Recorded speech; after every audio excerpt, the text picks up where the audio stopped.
बहुत समय पहले की बात है। एक घने जंगल में एक छोटा सा खरगोश और एक बड़ा खतरनाक भेड़िया रहता था। भेड़िया जंगल का सबसे ताकतवर शिकारी था और उसके सामने कोई जानवर टिक नहीं पाता था। लेकिन खरगोश छोटा, चतुर और बहुत तेज दौड़ने वाला था। वह जानता था कि भेड़िया किसी भी समय उसे अपना शिकार बना सकता है, इसलिए वह हमेशा सतर्क रहता था। एक दिन भेड़िया बहुत भूखा था और शिकार की तलाश में घूम रहा था।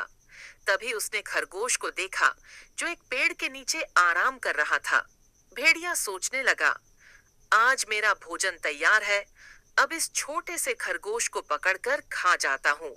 भेड़िया धीरे धीरे खरगोश की ओर बढ़ा, लेकिन जैसे ही उसने छलांग लगाई, खरगोश ने उसे देख लिया और फुर्ती से भाग खड़ा हुआ। भेड़िया तेजी से उसके पीछे दौड़ा, परंतु खरगोश इतना तेज दौड़ता था कि भेड़िया उसे पकड़ नहीं पा रहा था।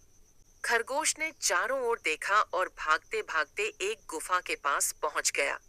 गुफा में घुसते ही उसे एक योजना सूझी।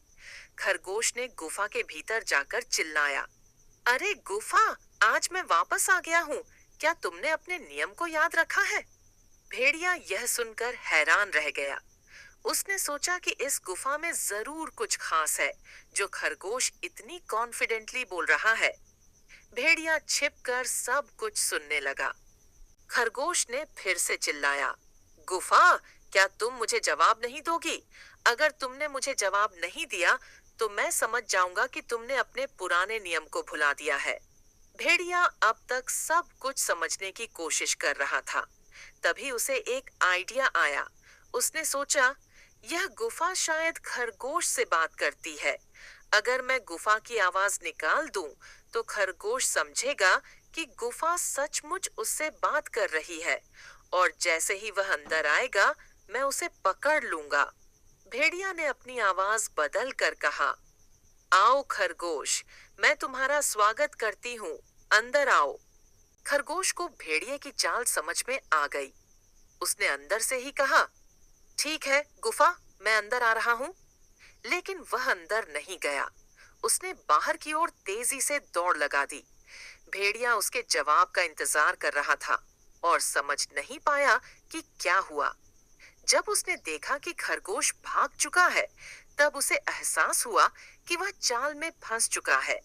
खरगोश ने अपनी चालाकी से भेड़िए को मात दे दी थी। उस दिन के बाद से भेड़िया ने कभी खरगोश को परेशान करने की कोशिश नहीं की। उसने समझ लिया कि ताकत हमेशा काम नहीं आती, बल्कि कभी-कभी बुद्धि और चतुराई ही सबसे बड़ा हथियार होती है।